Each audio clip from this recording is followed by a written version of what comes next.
Hey, Goat Knucklers, it is Flo. Welcome back to Goat Knuckle Talk with Flo. This is episode 74.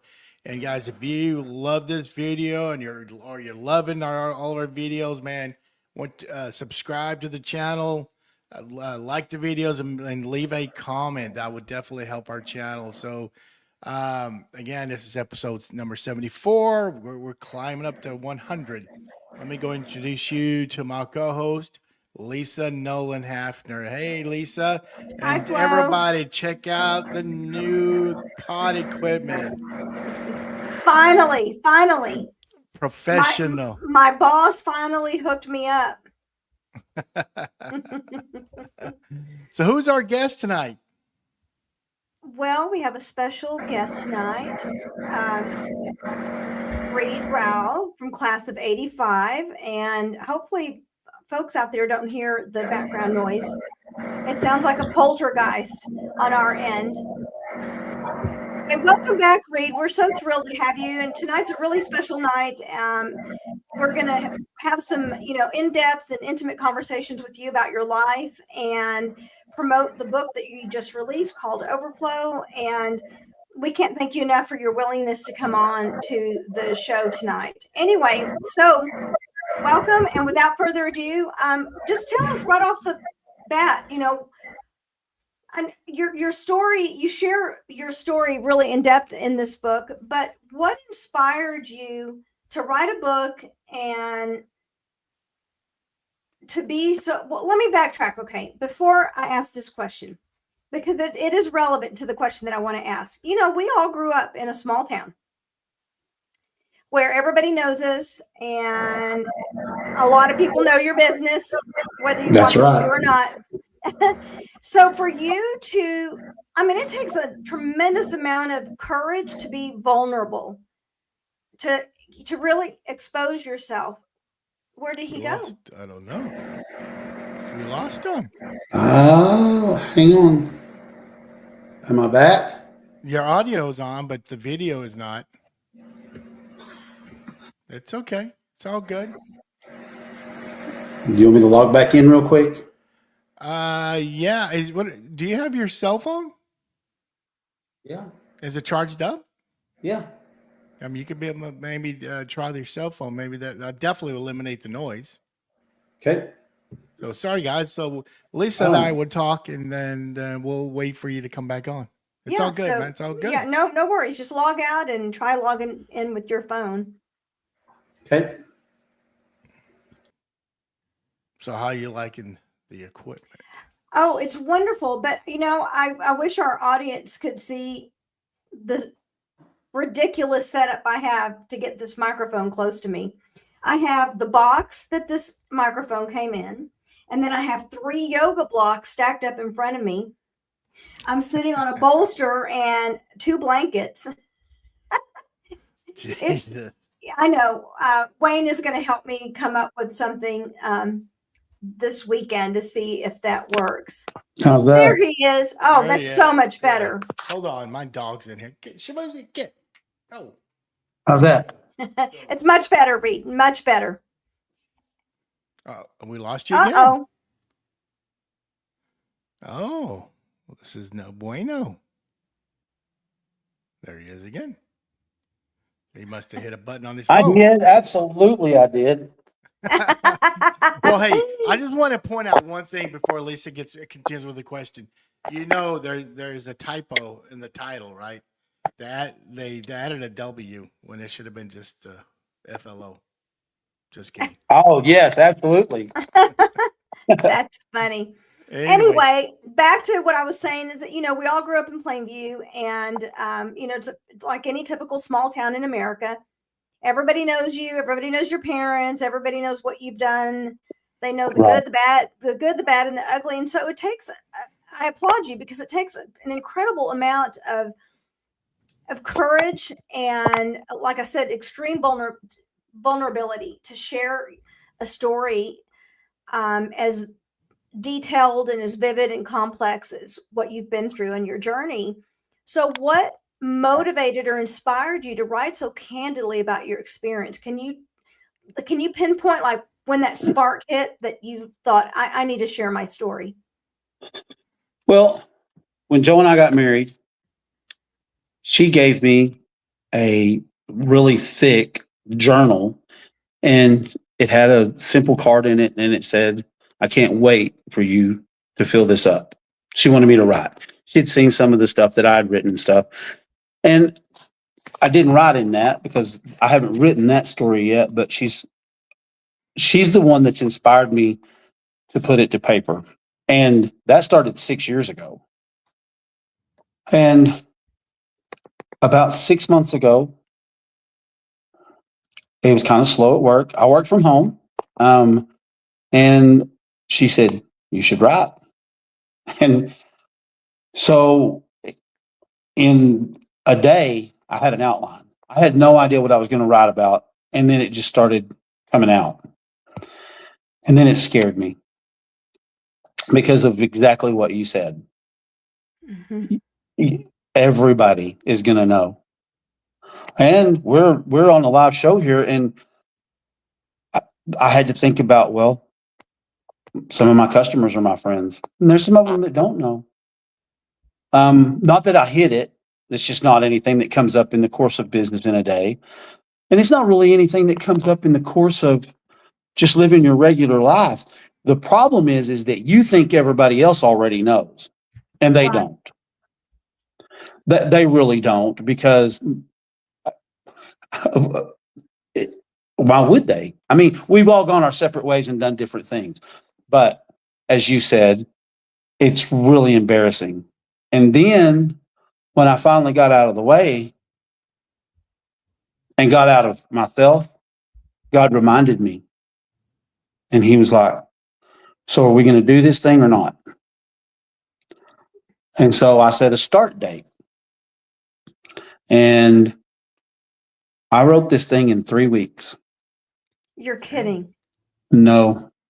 And Wow. it just flowed out of you. and you know, it was like I was emptying all that baggage that I talk about in the book. It was like I was emptying it finally, letting it go. And I would rewrite things because in all of this, God never left me. And I wanted to make sure that I was honoring him, but telling a real story, because most people would like to say that, oh yeah, it was just addiction's so hard and it's so deep. And you don't even realize how deep you are until you can't breathe anymore. Right. And it doesn't have to be a prison story. It could be, I never went to prison, but the addiction would have been the same, because I built a prison for myself even after. So the spark was my wife encouraging me and telling me that it was going to be okay. And then God letting me know, if you'll get out of the way, I'll help you with this thing. Yeah. So at the end, Reed, was it a cathartic experience to feel this, like you unburdened yourself? Was it a cathartic experience? Like you felt like you'd crossed a threshold of healing as a result of that process of writing? I told, so, the first 6 or 7 chapters, they're really intense for me, because I was reliving it, because I was going back to different things that happened in my life. And I would tell her, so as I would write, I would send her pieces. She was like my first person to check me, She was your first editor. Yes, absolutely. And of course, she's a little biased. And so everything was like, "Oh, I love it. Oh, I love it. Oh, I love it." And so I would be mentally and physically wore out at the end of the day. And I'm not trying to sound like in a bad way, like I was releasing some things that I had no idea were even still there. It was surrender, Sure. finally surrendering it all, leaving it right where I talk about in the book, right there at the foot of the throne, because it was already taken care of. But man, we all know that you'll be your own worst enemy. I was. because you go to sleep every night telling yourself that you're not worthy because you do the same thing over and over and over. And it's such, for me, and I can't speak for everybody. There's some people that, you know, even to this day, I mean, there's people that can go and have a drink, and there's people that can whatever. And I'm not judging anyone. All I'm saying is I wasn't that person. I have an addictive nature, and I know that there's a lot of people like that, and I know that there's a lot of people that they give up before they even try. Right. So- It's too daunting for them. It's absolutely daunting. Now, And your alcoholism, I was going to ask, did you like start in the morning or just something that, there's different levels of alcoholism. There really is. I mean, there's people that drink 24/7. There's people who start drinking and they can't stop and so on. So so I guess I should back up a little bit here. And I came to this realization. I didn't put it in the book, but my first addiction was my last addiction. So I was a functioning alcoholic when we had the bar in Plainview, and then when I got out of prison, probably 5-6 months out of prison, I was drinking again.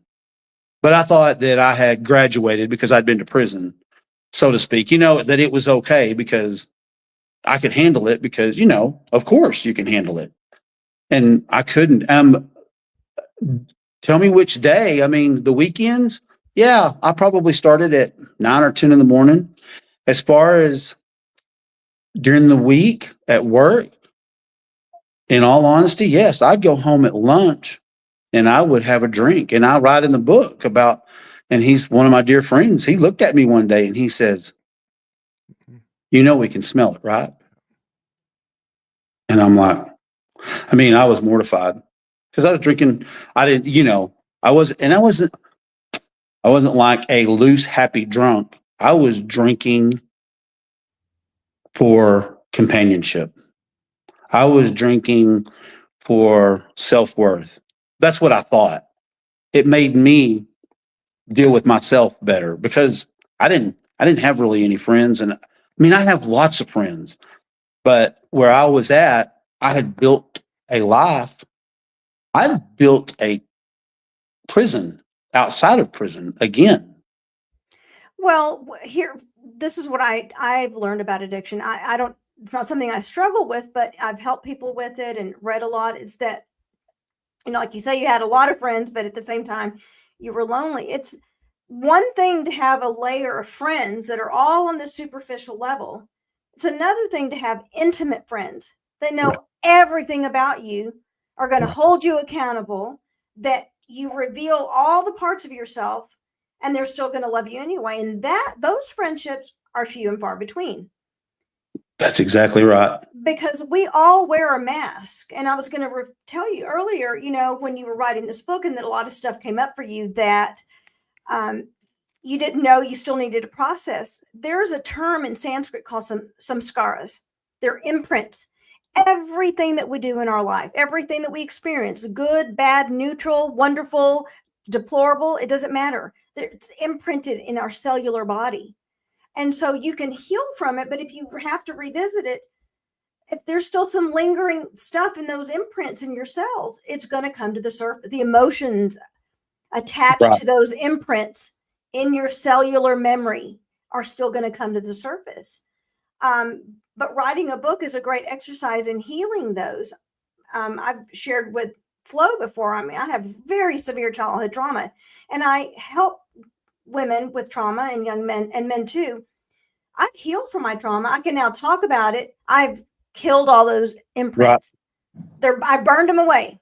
Like they don't have any effect on me. Like you said, this idea of surrender. So what made you decide to include all the Bible verses at the beginning of the chapters? Well, one thing that I can say, even though I relapsed, when I was locked up, reading the Bible was part of what I did. And if you read in the book, I was a doer. Wasn't much of a receiver, but I was a doer. And a lot of those verses, and some of the verses are verses that I'm living now, but they're all verses that are underlined or that meant something to me at different times. And so in writing the book, I would go through and I would look for those. And I wanted there to be, because at the end of the day, and I'm sure there are plenty of people that could say that, well, you could have done it, but that higher power for me was God. And so I wanted to honor him and what he's done for me, that it was what fed me and sustained me. Even during my alcoholism, that Bible stayed right beside my bed every night. It didn't, but just because you're in the middle of your addiction doesn't mean that you have cut off everything. It just, for me, it was like I didn't feel worthy to still be in his presence because I knew I wasn't living a right life. Not necessarily a terrible life, but I was guilty about the drinking because I knew that It was wrong. it Yeah. was, for me, it was absolutely wrong and it was controlling my life. So I had become a slave to McCormick's vodka in the end, Yeah. half a gallon at a time. Yeah, I was Just gonna say me. I mean, that could be also a financial burden. I mean, how many of those bottles you buy a day or during the week? I mean, it's A bottle every other day, half a gallon, and 2 packs of cigarettes a day. Easy. yeah, That's a lot of dough, my friend. It's a lot of, oh, yes, it adds up. It adds up. definitely- it adds up. Before Flo asked the next question, earlier you said he never abandoned me. That was your reference to God never abandoning you. We always abandon ourselves. Right. This feeling of whatever we go through in life, and when we're feeling not worthy or despair or unmotivated or whatever, it's self-abandonment. That's what we do. And then we find a crutch for the thing that we created our own self. Yeah. You are so right. I can't tell you how many times that I made excuses when I didn't need to make any excuses at all because I didn't have anybody to answer to. I mean, there were times in my life that I did, but I should have been looking at myself in the mirror and saying, you got to stop. But I wasn't doing that. I was trying to make a way for it to be okay that I drank all the time. Well, And I because wasn't because that's a justification. Like I've abandoned myself, so here's my crutch. I'm going to drink because I don't feel worthy, and so now I'm going to be on a pity potty, and now I'm a victim, so I'm going to drink again, and The cycle repeats.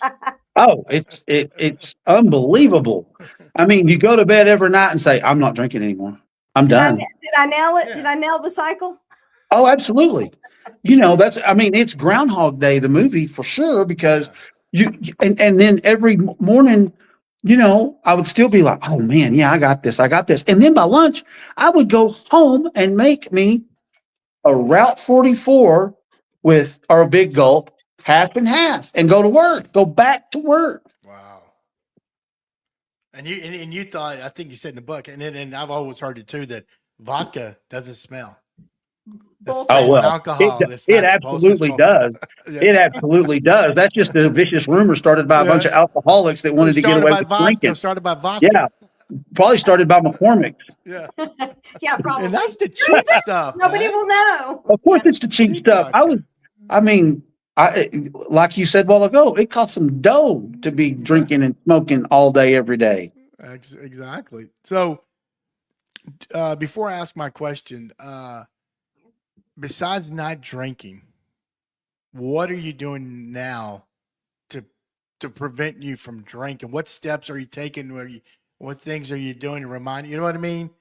Yeah. When I tell you, of course, I've heard God audibly twice. And the first time was when I looked at the McCormick's bottle and said, not today. And God said out loud, it's about time. And there it is. And I'm telling y'all, I froze right there. And I had tears rolling down my face. And I knew I would never drink again. It was gone. It was released. Cold turkey. Cold turkey. And the next 3 or 4 days, I was literally scared to death because I had broke up with my best friend, McCormick's. I wasn't sure that I wasn't losing my mind a little bit. I didn't say anything to anybody about what happened because it seemed so surreal. When I tell you that I stood there I probably stood there for 30 minutes. Going, I just heard a voice. Am I going crazy? Yeah. Right. And I had to say to myself, self, was that you? But it wasn't. And the way I know that is I didn't have any cold sweats. There were no detox. There was nothing. So you had no withdrawals. I had no withdrawals. Your blood pressure didn't go up because I hear when people quit cold turkey, alcoholics, they go through withdrawals and blood pressure goes up. I was healed. Wow. And I call it a miracle. Some people would say that, well, you probably weren't drinking as much as you think you were, or it probably wasn't a problem. No, it absolutely was. And it was one that controlled my life. It made me, I was social for social media. That's where I interacted with people because it was easy to sit in front of a computer and have a drink. But I didn't go anywhere, and I didn't. This sounds like an alcoholic. I didn't go out driving. I didn't. I wasn't. But it was because I didn't want to get in trouble. Yeah. Does that make sense? I mean, I'm sitting here, trying to say what made it, and that doesn't make it any better at all. I'm just saying I would go to work, and for the record, just so you know, my work was right across the street from where I lived there in Lubbock. Like less than half a block. And so I could walk to work if I wanted to, but all I had to do is drive across the line, and I worked right there in some offices there. And then when I left work, I went right back across the street. But I was an alcoholic. I was a functioning alcoholic. But I had put myself in a box so far away from intimacy, from, like Lisa was saying, my good friends, the people that knew me well. My mom, she can tell if you've been drinking or not just by talking to you on the phone. And because we all think we're not doing. And so there was always moments where I would try to have the right talk voice on the phone. You know what I mean? You slowed down. You don't fool your mama. God. Then You you do sound not fool your mama. yeah, and then you sound like an idiot anyway. So it's just, but Mike, seriously, I've never even wanted another drink. You know what? I'll even tell you this. When Joe and I got married, we stayed at the Overton at the honeymoon suite. They had a bottle of champagne in there. Okay. And we thought, well, it's just champagne. I did take a sip and I couldn't stand it. So not only was I healed from it, but even the taste and when I was drinking, I didn't really not like anything. If you just want to know the truth, I mean, everything was fine. It was just vodka seemed to be the one that I thought nobody could smell, and then I could mix with just about anything and get away with. But I did take a sip, and I couldn't stand it, and I was like, nope, that's not working. Good for Yeah. you. So the question I was going to ask you is, okay, you said you quit cold turkey, but hitting rock bottom, going to jail. Do you think serving your time in jail kind of helped save your life?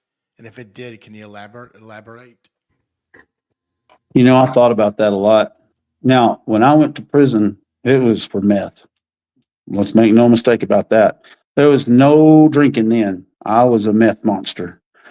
Um, and I had I had really just used up every system there is. The law system, the probation, my friends, my family, you name it. I don't know that prison saved my life, but what it did do is it created a pause. It created a stillness that I needed. Even though I relapsed to drinking when I got out, still, had I gone on the way I was going, I can't imagine. And it got me back in the word. And I'm no theologian and I'm not a pastor and I'm not a guy that memorizes every Bible verse or anything like that, but I like to get to know God. And I was getting to know him. Sometimes I was using him just like everybody else. Sometimes, he's not a waiter. He's he's a miracle worker if you let him be, but we all in our walk and stuff. So to answer your question, I don't know that it saved me, but it absolutely gave my life pause. So I didn't die. And because if I would have died during that, I would not have been saved, not saved according to what I consider saved. How's that? Okay. Yeah. Um, because man, y'all, I I was the most selfish, self-centered,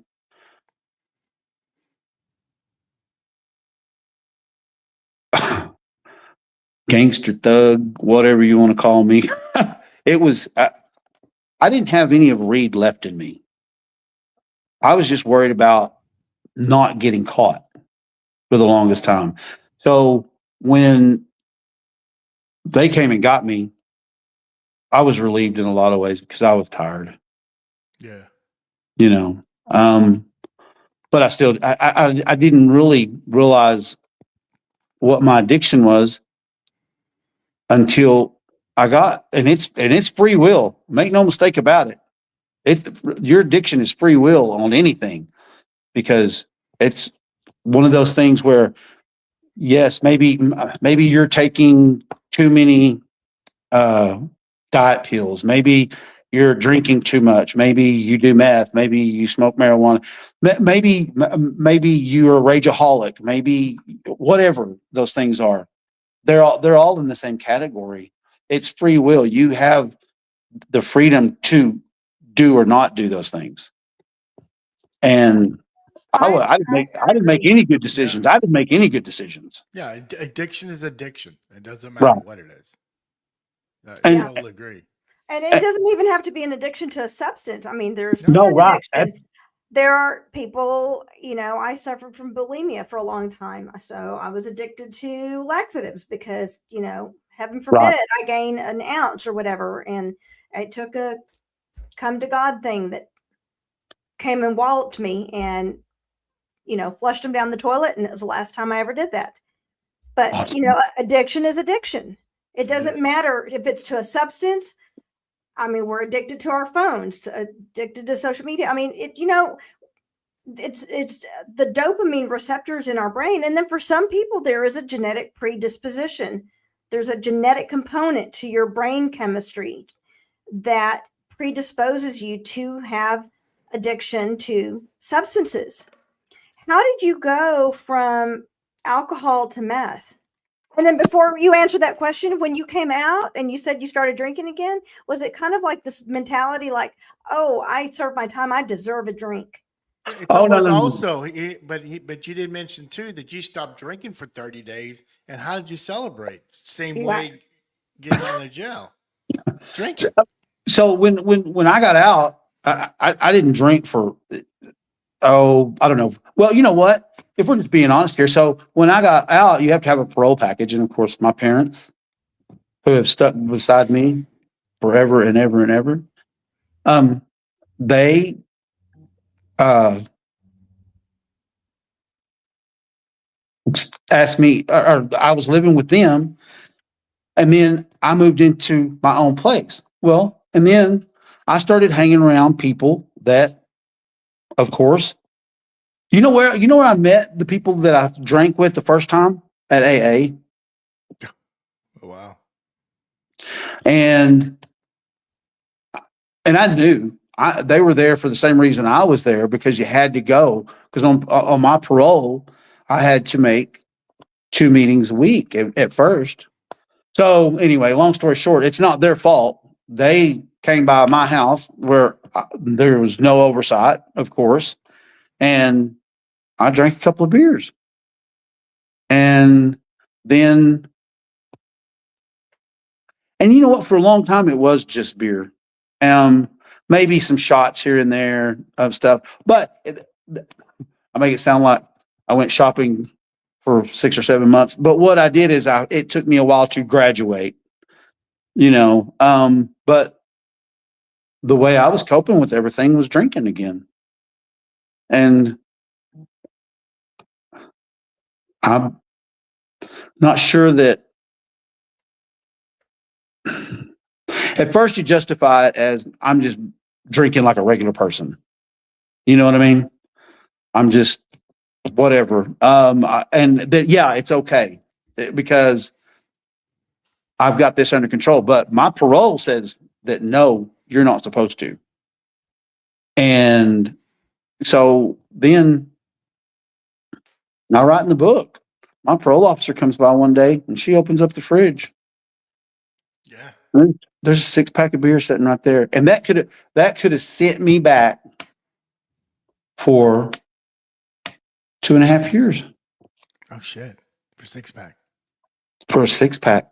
Because that's a parole violation, right? It's a parole violation. Yes, ma'am. Yes, ma'am. Why do you think she didn't report you? I don't think she saw it. Really?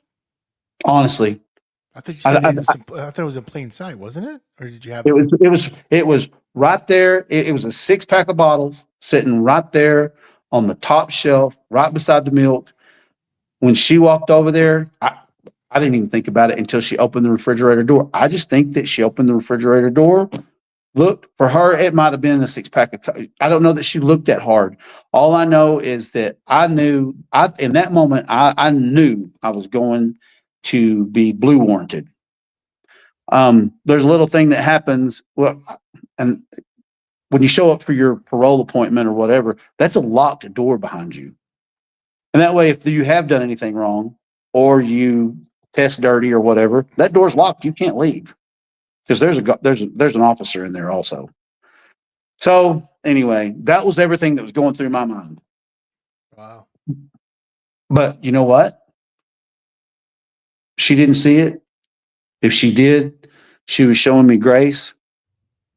After she left, I had a beer. I would have been in my mind going, oh, shit, shit, shit, shit. Oh, that's exactly what I was doing. I was like, I mean, and then, you know, because I'd already picked up smoking again.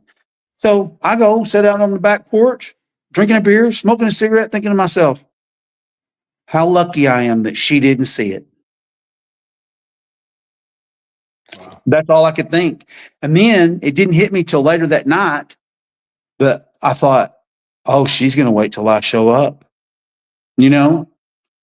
And because they used to do all kinds of things. Like you would go to your parole appointment and which would be at whatever time, like say 3 o'clock in the afternoon.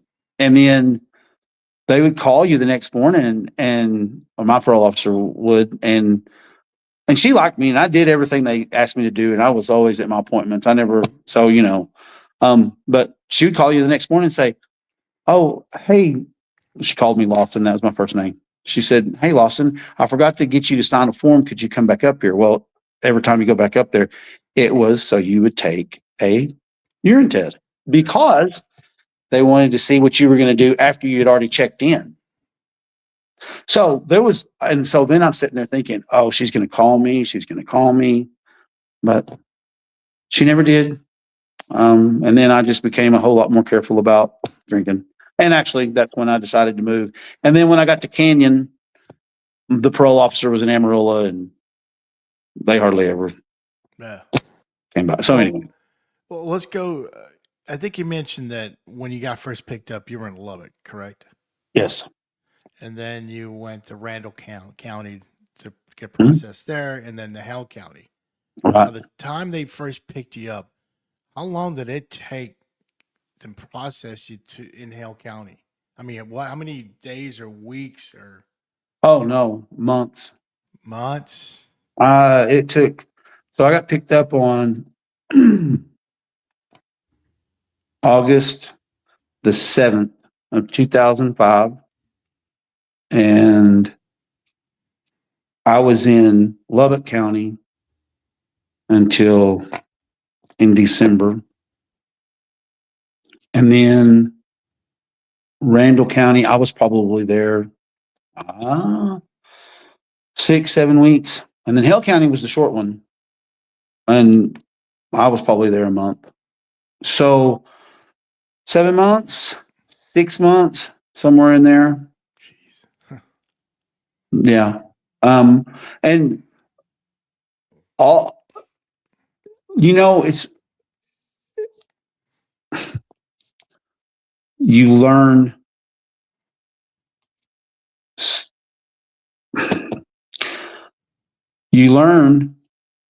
that you really are not as significant as you think you are, because there are people that are locked up every minute, especially in Lubbock.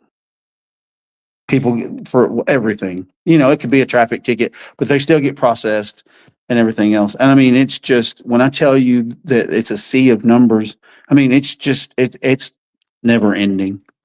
And so the whole process, the noise, the sitting and waiting, that's mainly the thing that you do when you're locked up. And even in prison, is sitting and waiting on everything, whether it's for some quiet time, whether it's for a shower, whether it's for a phone call or to go to eat, to whatever, you're waiting. You're waiting. And some people would say, well, that's you, the time doing you and you not doing the time. Well, you have nothing left, and you shouldn't, but it leaves you in a place of not having the control like you thought you had. Does that make sense? Am I making any? No, that makes total sense. I mean, you're at the mercy of a system. Yes. Yeah. And it's not a kind system. It's not there to be a kind system. You're there to pay a price for what you've done. Absolutely. In that vein, were you ever afraid? Was I ever afraid? Like, I mean, just scared for your well-being, scared for your mental health, for your physical health. Because usually, I assume when you get in process, you're in a cell with a lot of people. You're not in a cell with yourself or another. Right. Well, I mean, like in Lubbock, in the old jail downtown. Now they have a new one now, but in the old jail downtown, absolutely, you go into the processing room, and it's just a big open room with just plastic chairs.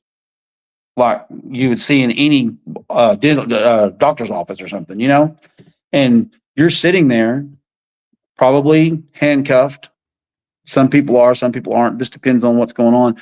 But they keep you kind of separated in your minimum security, medium security. But everybody's in there because everybody's got to get fingerprinted, the picture taken, and then they take you in a little closet.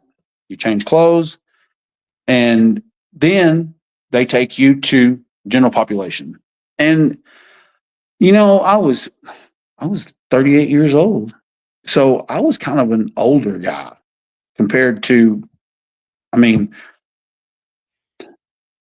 well, I was absolutely scared, but not for my life, not for a lot of the stuff you guys hear about gangs and all that.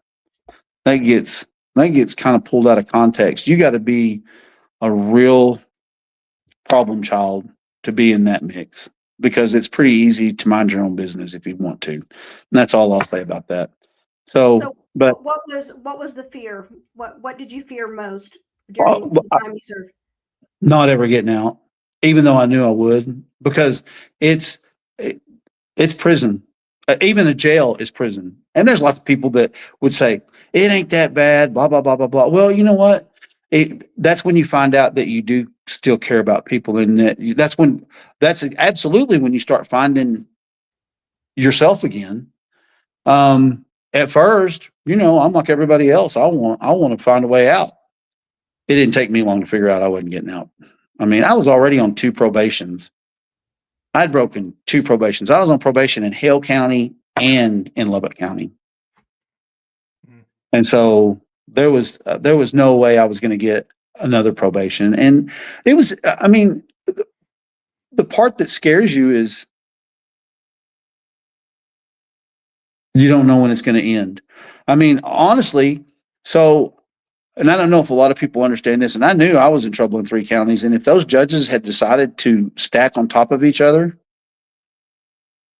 I would have done. So Hale County was 2 years flat because it was state jail. Randall County was 1 year state jail. That would have been flat. So that'd have been 3 years, day for day. And then Lubbock County was 5 years, and you had to make parole on that. Now, most of the time they do run them concurrently, but when you're the one that they're talking to and everything, when you're in that situation, you always think the worst. That's just human nature. You're thinking about the worst and not the best case scenario. So that's what scared me the most, because I had a baby, 2-year-old. Yeah, you did. That's right. Yes. And of all things, that's probably the lowest point of my life. They said I had a 2-year-old daughter, And how old is she now? 23. And how's your relationship with her now? Oh, that's great. Good. I mean, and to be perfectly honest, so Ryan, she was born at 24 weeks. So she's a miracle baby on her own. She's got cerebral palsy and she's a touch autistic, but she's wonderful. And we didn't really tell her about it. And she just found out about 2 years ago. And at first she was a little, wanted to know why, but it was just because we'd always tried to protect her. But, but she's read the book. As a matter of fact, she just called me the day before yesterday and she's like, I read the book. And I said, well, thank you. I said, what do you think? And she goes, well, she said, I cried. She said, I'm sorry you had to go through that. She said, I'm not going to tell you whether I like it or not. She said, because I don't think that's the point. And I said, completely understand. That's very insightful for a young lady. It is. Yeah. That's very, very insightful. I cried, by the way. I cried when I read your book. I was very moved by it. And, I loved that you did not focus on using elaborate, syntax. I mean, like that you were focused on just sharing your story in your own voice versus trying to make it sound good. Does that make sense? Yes, And ma'am. so I think that, It was humanized. I mean, it's a humanized. yeah, it's very authentic. It's very raw, and your language is very everyday. And so it's very layman, I guess and that's not a critique, by the way. That is a compliment, because I think that it's going to reach more people because it's so real and so raw as a result. And that's what I more than anything, because you can't. There's no story without talking about being in prison and everything else. But what I want so much for people to know is I wasted so much time, and I had this life that most days I'm pretty sure I don't deserve, but I'm not going to go there. But I have this amazing life, amazing family, and I have. I didn't ever lose my friends, but I have a relationship with friends that I had probably burned up years ago out of my own self explosion of just, it's like I left a burning path behind me. And sometimes that was for protection of everybody else because I didn't want them to know where I was at and what I was doing, especially when I was doing drugs. Well, when you go down that path, there's always going to be collateral damage. That's just the nature of it. That's just the nature. I want to ask before I ask the questions we sent you, but did you black out a lot when you were drinking? I mean, did you wake up the next morning like, oh, what? No, I can give you my day. 5:30 in the morning, I wake up. I would take a shower, drink coffee, go to work, come home at lunch, fix a drink, go back to work. I usually left about 3:30 or 4, go home, do a little bit of social media, do uh, 2 drinks that I showed you all ago, 2 of those. Then I would eat something, and then I would go to bed. Oh. Then I would go straight to sleep. I mean, now I will tell you that I was sitting out in my garage one evening and I was drinking and smoking a cigarette, and I was just in a pair of shorts, and I had a little Elantra that was sitting in front of me, and I took a drag off my cigarette and I coughed so hard that I blacked out, and I fell forward, and the license plate got me right here. Ouch. It like scalped me. Like I had and it's so embarrassing, but I got up off and I was big. I got up to like 325, 330 pounds. Yeah. And I got up and back in the chair, and it's just like every other time. I sit there and I turn the camera on my phone and I'm looking at my head and I'm doing all this. And then I kind of tilted the phone down and I had some blood on my stomach. My stomach was way out there, probably because I was swollen more than anything, and or bloated. And I remember thinking to myself, man, you got to quit. You're going to die. And the phone rings. And it's one of my family members, and we're talking on the phone. And without even thinking about it, I had walked back in the kitchen and made me another drink because I'd spilled the other one in the garage. And so that moment lasted for just a minute before I was fixing me another drink, and I was laughing about almost scalping myself. I didn't care. So you didn't need stitches? No, You probably did, but you just didn't. right. I wasn't going anywhere. The only time I went to the doctor was the one time I talk about it in the book, and they gave me a clean bill of health. And so what I do, I went home and had a drink. Wow. And that was probably the scariest night. And I don't know why I thought I was having a heart attack, but I did. I was sure of it. I mean, Your blood pressure was probably through the roof. Yeah. Before I forget, because I will forget, I want to go back to something that you said earlier about, I forgot what you were talking about, but you said, I probably didn't deserve it. I want to say something to you, and I want to say something to our viewers out there. We deserve yes, we do. all the goodness in the world. Yes. We come in deserving the goodness in the world, okay?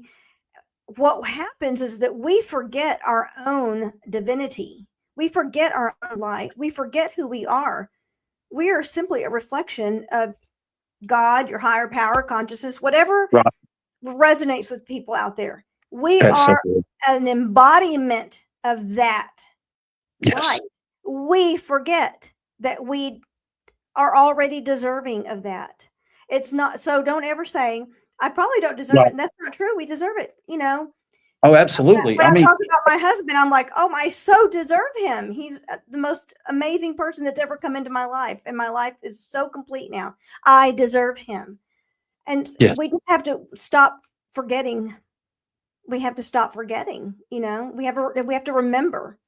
And that's something that I struggle with, not all the time, but because I'm so thankful. I mean, when I tell you how thankful I am, I can't begin to tell you that there have been, well, this is probably a word that you would agree with. It starts with stewardship of whatever God blesses you with. And by what I mean by that, I mean, it's there for everyone. It's just what you do with those things. Right. It's what you, it's And your life should be a celebration of that continued stewardship. absolutely. Absolutely. I mean, probably one of the best days of our life has been, we just finalized that adoption. I mean, and on paper, there is no reason why I should have been approved to adopt two children. Yeah, And but it's not up to, right. you're now you're on another groundhog. Stewardship, celebration, joy, stewardship, celebration. So now you're on a different groundhog day. Yeah, and peace. And peace. Yeah. Because those Oh, things bring you peace. yeah. I mean, and health. I mean, and that's like one of our favorite words in our home is we like for things to be healthy. We like for things to thrive. And people may think those are cliche-ish words. They're really not. Healthy in spirit, healthy in physicalness, healthy in what you take in and what you bring out and what you do in your circle. I mean, our pastor always says, show me your five and I'll tell you who you are. And they're right. Show me your five. You want to keep your circle where you've got people that are lifting you up so you can help lift other people up. And that's what I want to do with this book. I want to lift people up and let them know that there's so much more than thinking I don't deserve, or I can't drop the baggage, or I'm stuck, or my life, everything that happened to me, it went just like it. And I'll tell you where it started. It started with prayer. It started with prayers that had been prayed years before this happened, because there's cycles in families and there's things that happen, and there's always someone that stops and starts doing the praying. And my parents are praying people, and I just believe that all of us, if in your fervent prayers, if you're praying for one another, those prayers are going to be heard. It may not be when you want them heard, but at some point, those prayers reached the heavens, and they are what found me.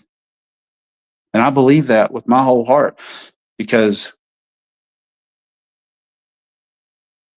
I was a lost, dark person. Not in a criminal way, but I didn't have much life left in me. And now you are found. Oh Yes. man, yes. You have no idea. And that's the best. And I mean, one of our favorite things to do is pray with people and to, and I always try to humanize it because, well, we the way we talk about it is we don't do the King James version of it. We try to be, dear Heavenly Father, but it doesn't have to be that. It can be lifting one another up and saying, hey, I've been where you're at. Guess what? There's a God that believes in you before you were even born that says who you are. You don't get to say who you are. And I believe that. And my wife, I started to bring that prayer that she wrote just and read it to y'all because she was praying for a husband. And this is before I had quit drinking.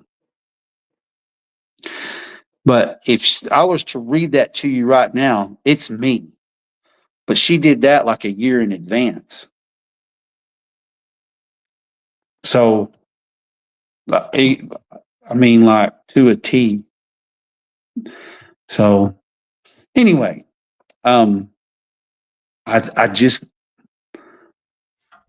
want people to know that probably that, what I want people to really know is that it only takes one decision. And Lisa, you know this for sure. It takes one conscious decision. And you may have to make that decision 157,000 times. Right.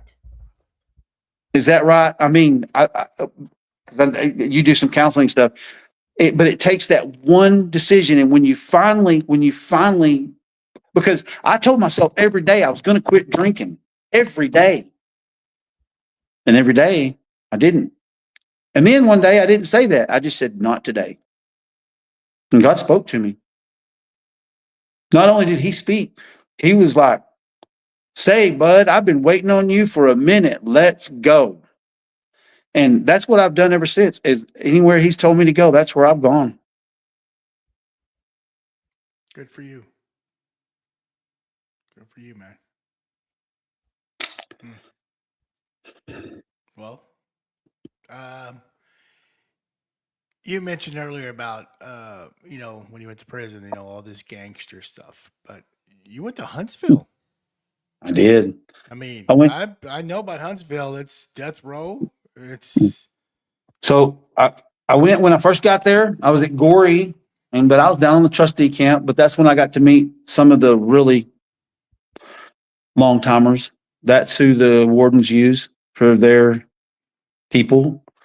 They're the ones that have a little place at the warden's house. And I mean, they don't get treated. I mean, they do. They're probably part of the family stuff, but they're lifetimers and stuff like that. But then I went to the walls to get out. Everybody that paroles out has to go to the wall.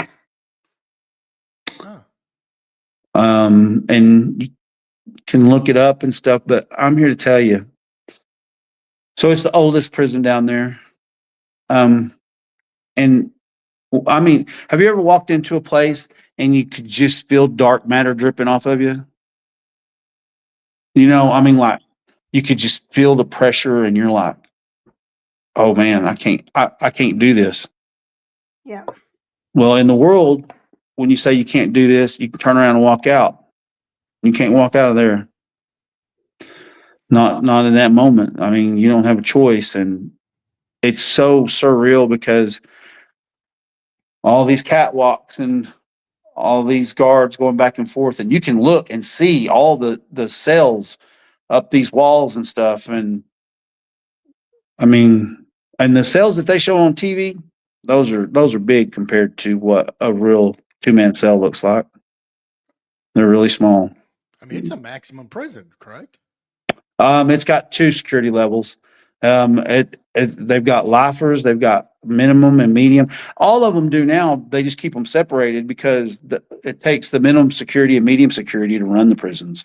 The inmates do most of the work. So, well, you mentioned about the bricks that you can see stories on the walls, and like every brick was a story. Yeah, so when you're, for me, it was when we got processed in that night, or they took us over there, they have all these this holding area, because the next day you're going to go into what's a good word for it, where you're going to be reintroduced into the world. I can't think of the word. Anyway, and so those rooms get used a lot. Well, and I mean, there's people coming in and out of those every day. Well, there's people's names etched there. There's dates. There's marks like somebody's counting. There are people that have tried to draw pictures. There, of course, there's stains. You have no idea what they're from. Of course, your imagination runs away with you at that point. And it was so weird because everywhere else that that I had been, most everything's painted white. It's real bright. I don't know if you really want to call it clean, but so they could see. So everything was, and it had the dark lighting. And when you looked out, all you saw was a wall there. I mean, and so it just, when you're laying there and you can't focus and everything, and I got to looking at everything and the things that I had seen and some of the people that I had visited with at like Gory and stuff. I mean, I was with people that, you know, and some of these people, they'd been locked up for years and they finally made it to trustee, but they had gone through some terrible stuff. I mean, did you feel like the ghosts, like or the energy of people there? It was, I mean, it was unreal. I mean, it was cold. Like inside I was cold. Like I felt like, yeah, haunting is a good word. I wasn't haunted, but it felt like haunting, like oppression, like Despair. Despair for sure. And of course that's a common theme in so many of those places. But I was, man, compared to some of those guys, I was like what somebody would call a billionaire, because I had people out waiting for me, you know.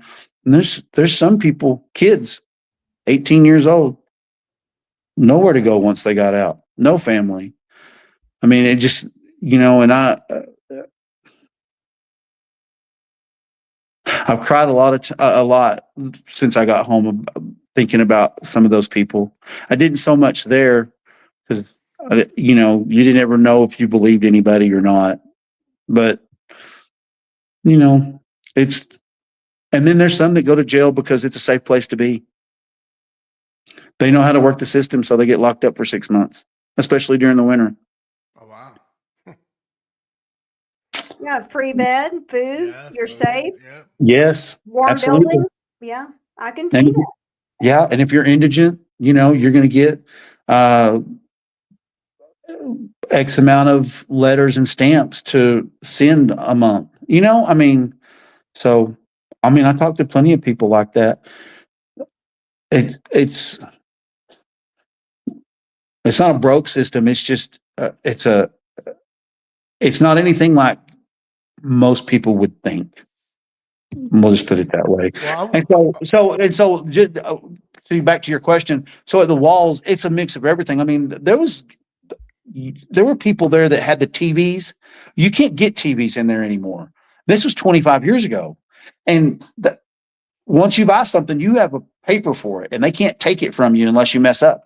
Well, I mean, I'm sitting there and I'm looking and I'm like, he's had to have been up there in that cell for 40 years, at least.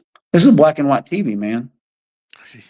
And so you're sitting there thinking, and that's what you really think about. Can you imagine sitting in a cell where you get out maybe once a day or maybe 3 times a week or whatever for 40 years? And I don't know what he did. I don't pretend to, I'm not going to make up stories. You know, I think there's a lot of people who would like to hear all these background stories about everything. I didn't really try to get into all that because I didn't really want to know. yeah. Well, why torment your mind with that? Yeah. Right. I mean, you could be sitting at a table playing dominoes with somebody that if they'd have told me that they had done something, that I didn't, I mean, I don't know how I would react. Does that make sense? Right. Because you don't know who you're locked up with. Yeah. But so anyway. Well, how did they find out you were a cook? Was it in your file, or I mean, because you worked at your dad's restaurant, and you mentioned in the book they find like you went to this one Jello. Guess what? They found Well, out. so when you get there, they ask you if you can do anything, and they ask you, and I'm sure I just said something to the effect of, my parents, because you fill out an intake form. Because even in jails, you're gonna work if you can. There's most people don't, but anyway, and I'm sure that I told them at some point that my parents had a restaurant, and so that's how you get on the cook team. Even whether they knew you cooked or not, they just need live bodies with people that'll do stuff. And then you mentioned about the yeast.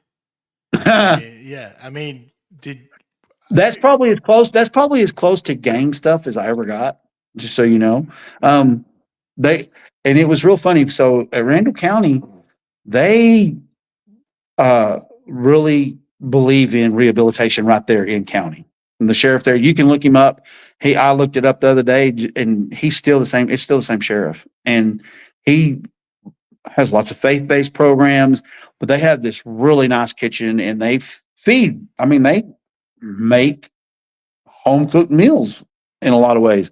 So anyway, and they also use yeast. And so you take turns doing stuff. And man, I hadn't been there like 13 seconds. You know what I mean? I mean, I hadn't been there long. I didn't really know anybody. And they've got me, and I'm fixing to, you have these books, and it tells you exactly what to use and everything. And then says, ask the guard or whoever, for the yeast, and they get it. You put it in there. Well, I got these guys, and they're coming up to me, and they're like, you gotta pocket some of that yeast. I'm like, what?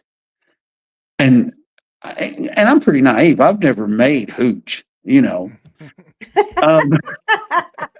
and so because they had fruit and everything, so they were making hooch with oranges. And they were hiding them. They were hiding this stuff. See, I'm giving everybody up now. I'm gonna be in trouble. So the vent, the filters on those vent hoods above grills. Yeah, they had trash bags full of oranges and water. And if they got the yeast, they were letting it set up in there and ferment. Wow. Yes, and That's then pretty creative. Oh yeah. Oh yeah. And so anyway, but I got moved up front, and so I never really got into the whole yeast game. But they were serious. They were like, look, if you can't get it, we need to know. And I'm like, I'm not getting it. And they're like, no, you're gonna get it. And I'm like, and so anyway, 2 days later, because we didn't bake every day, and so 2 days later is when I got moved up front. So that was right on time, because I didn't want any of that. Now, when I was out at Formby Wheeler, they had hooch up in those things all the time. I didn't have anything to do with that, but yeah, same deal. So it's something that they do across. And in Formby, that's the Plainview prison. That's Plainview, yes. So in state jail, you go to the unit that's closest to your home. Yeah. And that's why I talk about, I could look out the back, I could look out the window of the dorm and see Plainview. Well, you mentioned in the book that you were embarrassed because when you went to that prison, you saw people you knew. And there's a classmate of ours, I won't mention his name. He worked there for many years. I played ball with him. And I mean, can you tell us more in depth when you saw a classmate or someone that went to Plainview High, and you saw him there, and you were Sure. I mean, by that time, now everybody in Plainview, especially if they ever worked out at Hill County Jail, knew I'd been in trouble. I mean, I had been in and out of there 4 or 5 times, but one of the first people that I saw before that, I worked at Jack Morse Ford, and one of the people one of the first guards that I saw was a guy I had just sold a pickup to about about 8 months before.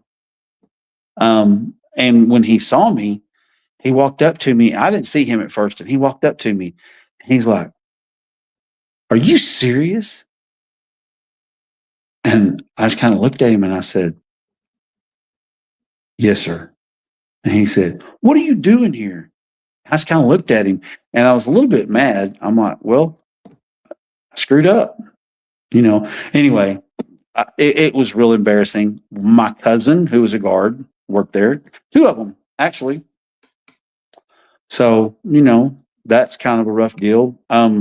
People that used to come in the bar, I mean, I knew a lot of people, and none of them they didn't treat me any different. Yeah, but what a humbling experience for you. Oh, absolutely. I mean, it's kind of like I write in the book, none of them, they're doing their job, and every one of them, all of those same people will hug my neck today. They were glad because it's just as embarrassing for them too. When you see somebody that and that you care about, and except I got this one cousin, you know what? I'm just going to tell you,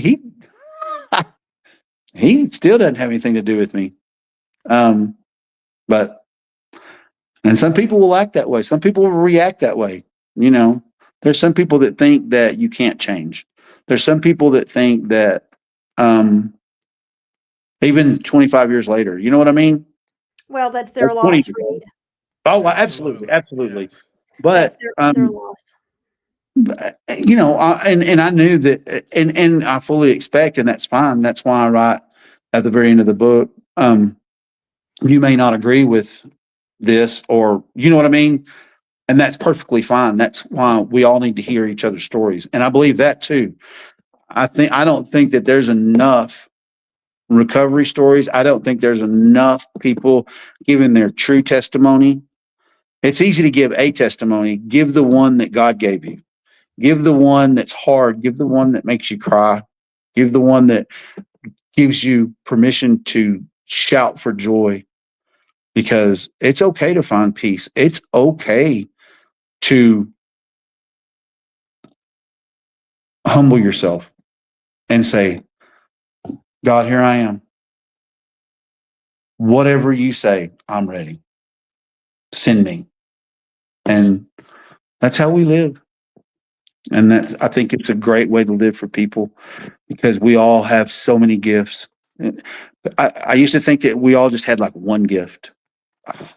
You got a whole toolbox of gifts that people are just, they need it. And for me, I hope that this book is something that people can put in their toolbox. And if they're having a bad day, they can go back and there'll be something that's relatable to them. And that's why I tried to keep it real. I tried to keep it where it's grounded, and that it wasn't like, because I never thought about taking my life. I never thought about, and I'm not making light of that. I'm just saying, I just thought about being an alcoholic. I just thought about being self-indulged. I didn't think, like I said in the book, I was really good at doing things. What I wasn't any good at was receiving. And I don't mean from other people. I mean receiving from God, receiving a word, receiving, you know what I'm terrible at? Receiving silence. Yeah, silence. Yeah. Most people are so uncomfortable with silence. It's one of the most freeing things in the world. I tell my people all the time, you can pray, but if you don't shut your pie hole and be quiet, you're not ever going to hear the messages that you're praying for. I mean, that's the truth. I want to bring some levity to this conversation, Reed. So I had a really big chuckle when I read chapter 15, and you were talking about describing how you dropped all your baggage, and you used the word paya. Yep. I laughed out loud. How did that word come to play? I mean, how did that show up in your mind and in your writing? So I mean, it's such a slang Tex-Mex word, you know. I know, and I was sitting there and I was thinking about it mostly. So when I was writing, and I did it in 3 weeks, and I mean, I was really in the moment, and I wouldn't even have to close my eyes. I can, if I wanted to get really descriptive, I could add another 60, 70,000 words to that book about what things look like, what the day felt like. Does that make sense? And everything. And so when I said paya out loud when I was writing it because and it meant just like it sounds. I released it. It was gone. It was done. It was was finished. It was paya. And so, and that's what I did. I mean, and I was like, and so when you ask about that, it was really funny because it was funny for me because a lot of times, even I work in an office by myself, and I'll be like, well, it just depends on what's going on, but I'll be like, oh boy, and I'm sitting there, I'm talking to myself. And sometimes the words are a little more descriptive than that. And I'm not going to put it on this show, but Paya was the day then. And I mean, and it was probably more like a Paya because I was, and we all have all this baggage that we carry around. And, when Jesus walked up the hill with that cross, that was all the baggage. You should just let him carry it because he carried it all for you. And so he said, it's finished. It's just so hard for us to believe that. And it is though. And it's paya. It's released. Nice. Something funnier, at least when I read that part, I'm like, okay, what the hell's paya? No, I'm Hispanic. I'm okay, whatever. I know. That's funny. We have around 10, 15 minutes left, so let's get into those daughters you adopted. Let's get into. Absolutely. So go ahead. I'll take. Second time that I've audibly heard him, the big man. So when Joe and I got married, she had a previous. Well, they were already in her life. They were her ex-husband's cousins, and they had been with them. I mean, it's just coming to visit and things like that. Anyway, how old were they at that time? Were they young, very young? Let's see. They are 14 and 10 now, and that's been 6 years ago. So they were 8 and 4. And they didn't know what to think about me. I mean, the first time that I met them, we'd probably been married about 3 weeks. And they just came over. It was no big deal. They just came to spend some time and stuff. And then through over the next couple of years, we had them for a few days at a time. Nothing official, nothing. And Mom, you know what? I hope she gets everything back the way she needs it. She's gone through a lot of the same things I've gone through. So I'm no one's judge. So I want to make sure that I put that out there for everyone. But it came to a point where the girls were taken away and they were placed with their grandmother. And then the grandmother called and asked, well, I should back up a little bit. The times that we had them, we'd get them in school and we'd get them placed in different things and try and helping and everything. And then we didn't have any legal standing. And so Mom would pick them up and they'd be gone. So long story short, the grandmother calls and asks us if we would be backup in case something happens to her. I'm like, no. I told Joe, I said, nope, I'm not doing it. I'm not doing it. I said, it's a mess. I'm not ready for it. And, which I was just being selfish, I guess, probably. And then We're walking. This is like 2 or 3 months later. Okay. We're walking through United here in Plainview, getting groceries. We're doing our little thing like we normally do. And we get to the avocado section and she's on the phone talking to somebody. And God just told me, he said, you better get them girls. And I'm like, golly. I mean, that's exactly what I was like. And I turned around, I looked at Joe and I said, if we're going to get them girls, you better throw our name in the hat. And she's like, what? And I'm like, I'm just telling you, God just told me if we're going to get them girls, you better throw our name in the hat. So she did. And 3 weeks later, they were with us. And they've been with us since March of 2023. And we had a gotcha day on December 23rd, right before Christmas. And so we now have Miss Dixie Grace Rowell and Holly Charisse Rose Rowell. Wow, Nice, congratulations. beautiful. Yes, congratulations, Thank you. man. Thank you. I mean, Yeah. that's pretty damn awesome. You know, Reed, this is your biggest redemption. Yes. Oh, You've been given a golden ticket, my friend. I hope I- you know that. oh, absolutely. I'm just giddy over here. I'm like, oh my Yeah. God. Yeah. You couldn't, You get to do a do-over. Not very many people get a do-over. Especially going to prison. I mean, I know. And it doesn't, it, whenever this all started and they, of course, they have to do a background check and everything. And I looked at Joe and I had tears in my eyes and I said, I'm sorry. I mean, they hadn't even run the background check yet, but I'm like, I'm sorry. I said, there's no way, and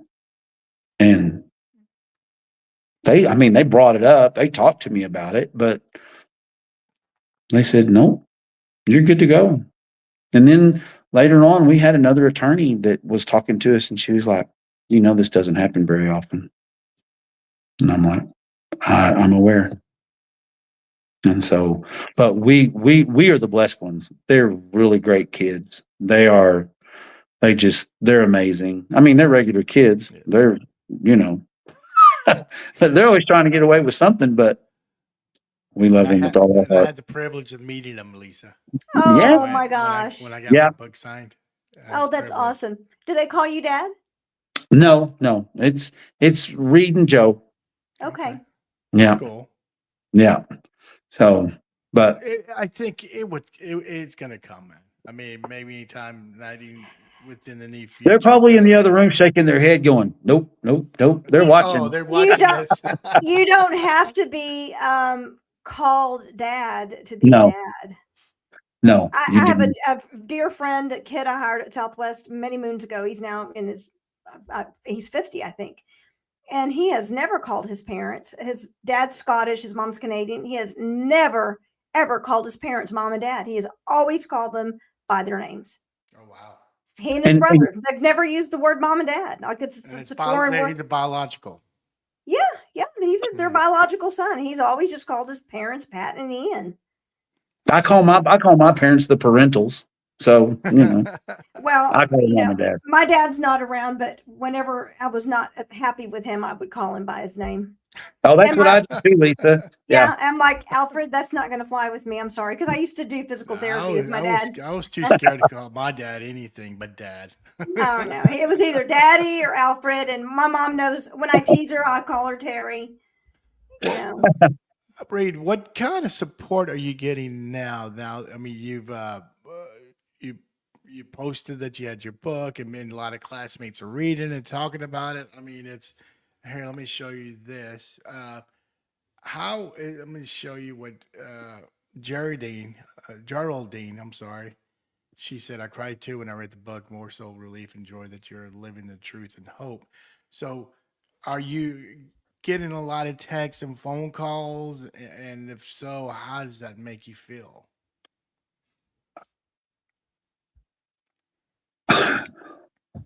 I don't know a whole lot about writing a book. I mean, I do now. And I still don't. There's a lot that I don't know.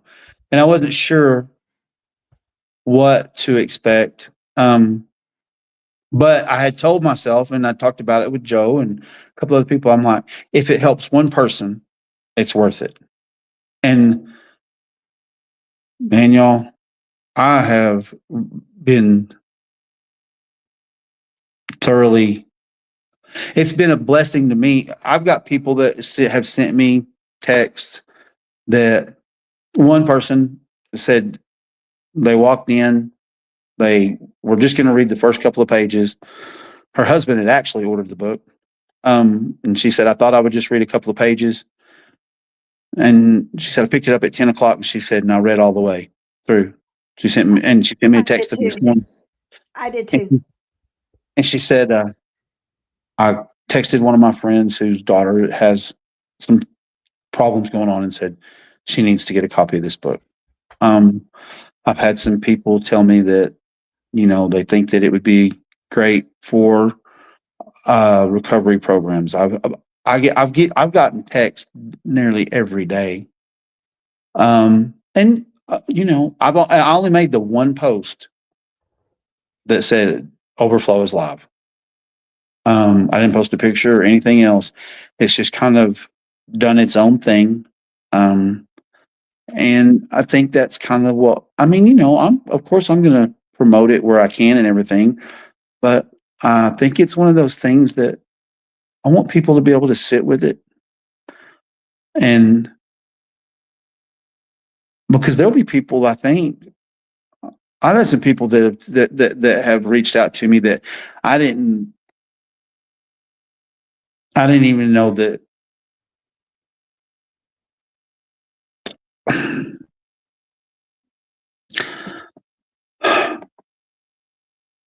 Well, let's just put it this way. I would have never guessed on some things about where they've been, and just like a lot of people would with me. How's that? Yeah. So,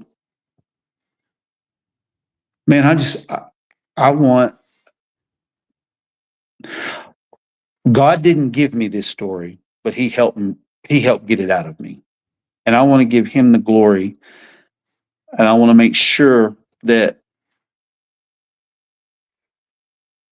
I keep it true to what addiction and redemption looks like. Because it's easy to fumble the ball on this stuff, because I don't want anybody to ever think that I'm pointing a finger or that I know more or anything like that. And so far, everybody is just like over the moon with it. And so I'll tell you that, yeah, I'm very happy about that, because all I did was write what came out of my heart. It was like, what's a good word? Regurgitation in some ways, the first part, and then it was joy on the last part. And when I got to I didn't even know where I was going to stop. And when I got to the last page, I was sitting there and I was thinking to myself, what next? And then I'm kind of praying, and God's like, that's it. You're done. For now, you're done. It doesn't go any further. And so I stopped. And I hope that it travels. I hope the book travels and then it makes it into the right hands for people that need it. It will, because of where it came from. Yeah. Your book is an inspired story. And I was thinking about, you mentioned earlier about your selfishness. When you were young and you were going through those trials and tribulations, you were really cloaked in your ego, Reed. I mean, let's call it what it was. You were, because Yes. you only make those choices when you have a big ego and selfishness and self-centered. You were the center of your universe. That's exactly right. And I think that this book will find its way to the right people because it didn't come from ego. It came from your heart. It came from the rawness of your experience and your willingness to listen and to express your story from a place of humility and authenticity. And it translates when you read it. I'm not a Bible reader. I have a different belief system, but I was very inspired. I'm a deeply, deeply spiritual person. but my spirituality is my unique thing, and it's not something that I share Sure. with people because it's my private thing. But I was deeply, deeply inspired. And I don't think that you have to be a Bible reader, or I don't think you even have to be a Christian to appreciate the Right. message that this book, because even the scriptures that you chose were very simple yet profound in their message, and that you could tie that into that particular chapter. And I think that is what will reach people. And Absolutely. Yes. and it's going to just travel. This is a book that's going to be a word of mouth book that will reach all the people that God wants it to reach. Yeah. Yes, ma'am. Yeah. And so with that said, I'm going to ask you a really hard question. Okay. Do you feel like now, okay, you've put it all out there. There's no more hiding, my friend. There's that now. Do you feel a sense of pressure, like you've really got to live up to this transformation? Like, do you feel pressure in any way? You know, so 6 months ago, I would tell you, well, and I did, yes, because, but it was mainly that part of me that I wasn't sure about sharing all of it. Now, there may be some people that are very surprised by it, that didn't know any of it at all. As far as the life that I live, oh no, there's no pressure there. As a matter of fact, my hope is that this turns into a movement / ministry. And I hope that I can get in front of people that really need to see it in the flesh. Lip service is easy. Podcast is easy. It's getting in front of people and listening. Just like you were talking about a while ago, a lot of people just need somebody to listen. They don't need to be told what to do or what I did. They need somebody that's been there and will listen to them. Can you go back to the prisons and speak? Yes. Is that okay? Is that Oh, your goal? are you ready for this? After you've been out for 10 years, you can go back as a guard. Oh, wow. Yeah. So, But I mean, is your But goal? anyway, Is yeah. that one of your places to go to absolutely. Into all the earth. I mean, yeah. wherever I'm called. And so, it's one of those things that I want it to be organic. I want it to be, I've been asked already to speak at a couple of things. We're working out some things on that. One's here at Wayland, and then another guy reached out to me and he said he'd get back with me. But,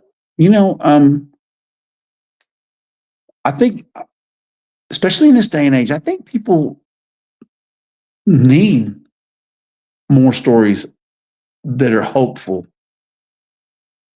I really believe people like to see the turnaround. A lot of people have a hard time believing in it, but if the book gets into the hands of a parent that has a child that is struggling and it gives them hope, that helps too.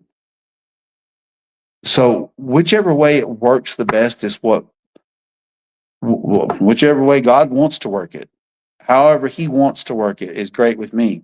If all I was meant to do is write this book and it just traveled and I got to get to have this with y'all and it's done for me, I'm good with that too. But whatever he wants me to do, and Joe and I've talked about it a lot, we'd really like to turn it into a ministry. Hey, To go give back. for it. Man, I took from this world for a long time. And so whatever I can do to give back, that's what we'd like to do. Yeah. Well, you're getting an opportunity to reclaim your time. Yes, ma'am. Yeah, because he lost a lot of time. Yeah, well said, Lisa. Yeah, Exactly. you're getting an on many levels. You're getting to being a parent, to being an advocate, to being to leading in ministry, to sharing your testimony. I've been working on a book for a long time, and I've had a lot of reservations of what it will reveal because like I said earlier, come from a lot of trauma, but when I do verbally share my testimony with people, I cannot tell you, and I'm talking in the hundreds, because I've lived in 9 states, of people saying, when are you writing your book? Not if, when are you writing, but when are you releasing your book? And reading your story, I mean, I don't have, my path is different. Trauma is trauma, though, whatever you've gone through. And, you know, you've given me a lot of courage, Reed, because, you know, Somebody needs to hear Lisa's story. Yeah. Yeah. And I mean, it will be a story of incredible disbelief because, you know, people know me as a cheerleader and a straight A student and homecoming queen and, you know, harvest queen at Sacred Heart. And they don't know. They don't know what you They don't know. They don't know. And every day. But everybody that's watching now they do. Yeah, well, I'm a walking miracle. And the miracle, besides being alive, is that I live a life of purpose, and I live a life of conviction and joy. And I think when you go through hardship, that is the miracle, that if you can come out of whatever you've gone through and step forward in purpose and conviction and joy, you know, the rest is a canvas for you to make art in whatever form you want to make. Well, we're very proud of you, Reed. I mean, you didn't touch much about the meth, but that's a big addiction there, and people could die from that. I mean, yes. I mean, bravo, man, bravo. I mean, well, come a long way, man. And bravo to y'all. Thank you for this show. Thank you for keeping people in touch and keeping it just human. I mean, not trying to. I mean, y'all have had so many different cool stories on here so thank you for letting me be a part of that. Oh, seriously, man. Anytime. Well, yeah. I mean, you know, we've talked numerous times about how this is a passion project. It's fun. It's been for me particular, it's been very cathartic and incredibly healing to do this with Flo and to reconnect with people, because I wanted absolutely nothing to do with Plainview ever again in my life. And I don't feel that way anymore. I don't. There's been so much healing in my heart. None of us are perfect. We all make mistakes. We're all human. And it's made there's been a recollection of goodness and good memories. And it has softened and smoothed out the things that caused me great pain. And so this has been a redemption experience for me, you know, and everybody that we have on, regardless if they're funny stories or something is, you know, the serious subject matter is yours, we hope that these stories are touching people. Absolutely. And that they, you know, that there's these little strings of light and pearls that are connecting all of us and reminding us of, you know, the special place that we came from and how fortunate that we actually are. You know, I teach a course called The 4 Desires. And at the end of it, I mean, people go literally through hell in this course. It's a course of transformation. At the end of it, it's after you reflect on like, what is these horrible things that have happened, or the habits that you have, or the things that you've done to create havoc in your life. And then you've come out of it on the other side, such as you, and that you now are sharing your story through a book. And in this course, it's called The Miracle Angle. And you wouldn't be where you are today had you not gone through all that. Right. You wouldn't have your kids. Right. You wouldn't have Joe. You wouldn't have this insight and this perspective and this richness of your life and your spiritual life and this relationship with God that you have. This is your miracle angle. Yes. And hallelujah, you get to share it with people. Yes. Hallelujah. Hell yeah. I'm sorry. Absolutely. Hallelujah. Yes. Well, Reed, thank you, man. And, you know, Overflow, you can't pour from an empty cup. It's you can buy your book through Amazon. And if you're in Plainview, man, reach out to him like I did. He'll sign it. He'll sign it. I sure will. And for anybody that doesn't want to mess with Amazon, I'll have finally some. That's cool. Yep. I'll have some copies on hand if anybody wants some signed. You didn't sign my book. well, Just because you had to Flo go to bought Plainview it. for that. Yeah, man. But Okay, so So- if you send it to me, I'll sign it. There you no, go. I will just come see you. No, you know what? Well, that or I now here's what I've done with a couple other people. If you will message me your address, I will send you a signed copy, and you give that copy to someone that needs it. How's that? There you go. I know exactly who I'm going to give this to. I know Awesome. exactly. I'll get you one in the mail this week. I will text you when we're over. So I want to tell you something funny about the book. So Flo and I, he's like, "Did you get the book?" "Yes, I got it." "Okay." He's like, "Please, please do me a favor and have it read by the time our podcast." "Are you kidding?" So I hang up with him. We're on the phone. I hang up with him. I sit on a recliner, make myself a cup of tea, and I don't put the book down until I finish it. I send him a text and say, "I'm done." Yeah, and then I said we need it by Friday. I think this was like a Sunday or Sunday, Monday. and I was done. Sunday. 2 and hours, like, I was done. No way. Wow. I'm like, good. I'm like, okay.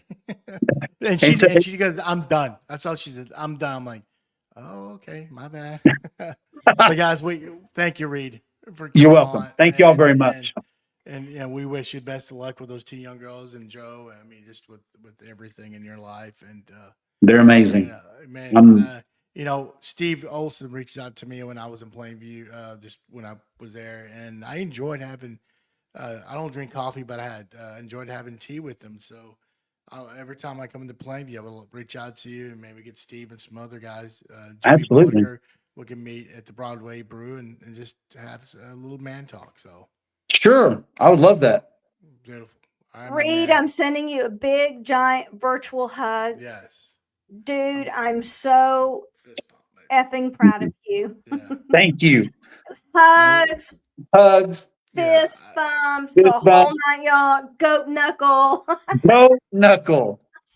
Love you All guys. of it. I love you. I'm I love proud you, of you. I love what you're doing, and keep on keeping on. Okay, keep Absolutely. sharing All right. your story. Thank Good you night, so my much. Man. Thanks, man. Say Love hi to y'all. Joe and the girls. Take care. Bye-bye. All right. Bye. Flo, Lisa. it took all the strength in me. I'm super proud of myself that I did not cry. Well, 'Cause you it's should been- let it out. No, Just it's let it I ugly cry. I'm an ugly crier. I really am. Yeah.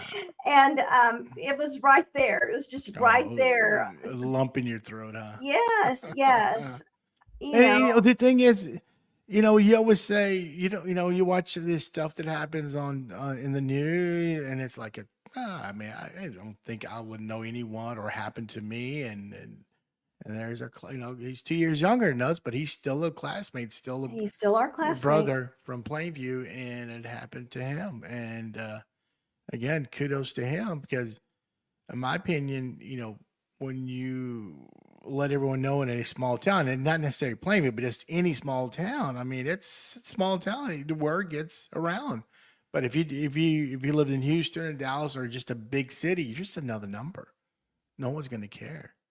In my Right. opinion. So Well, I think when you go through some hardship like that, that at the end of the day, you know, there are going to be people that judge you, yeah, but you'll know who your real friends are, I believe, absolutely. coming out of that. When I read he said it, and I was going to ask him about it. He already said it when his pastor said, let me meet your 5 friends and I'll know the person you are. And that is very, very true. I mean, one of the best advice I got from a guy when I started working in this one industry for 17 years, and we would do a lot of networking, and unfortunately, it was at bars. He told me, man, he goes, if you want to be successful, hang around with the successful people. Yes, these other people, they're friends, but they're here to drink and have fun and party. No, it's you want to be a successful person in this industry and hang around with the suits, basically. And Yeah. I did. And I did. Yeah, every occasionally I go over here, but I would put myself around other successful people. I share that with all my nieces and nephews who are still very, very young. I always tell them, hang around with people that are smarter than you, more successful than Yes. you, more accomplished, more well-traveled, more well-read, because you will grow, you will expand, and it will improve your chances of Yes. success and a better life for yourself. And the other thing too, like in my yoga world, we experience ourselves and we experience the world through our five senses. So I tell people, be mindful, because you become what you listen to, what you read, what you watch, what you eat, what you speak. Yes. I And agree. if you are not mindful of those things, then before you know it, you are this other person you don't want to be. No. So it's real important to do those things. I mean, when Reed talked about health, well, health involves all those things. You have to pay attention. You can't just walk through life mindlessly and not think, No. okay, is this food going to provide me health, or is it going to make me unhealthy? Is this company I'm keeping going to make me a better person or not a good person? Is the show I'm watching going to be good for my mental health, or is it just mindless TV?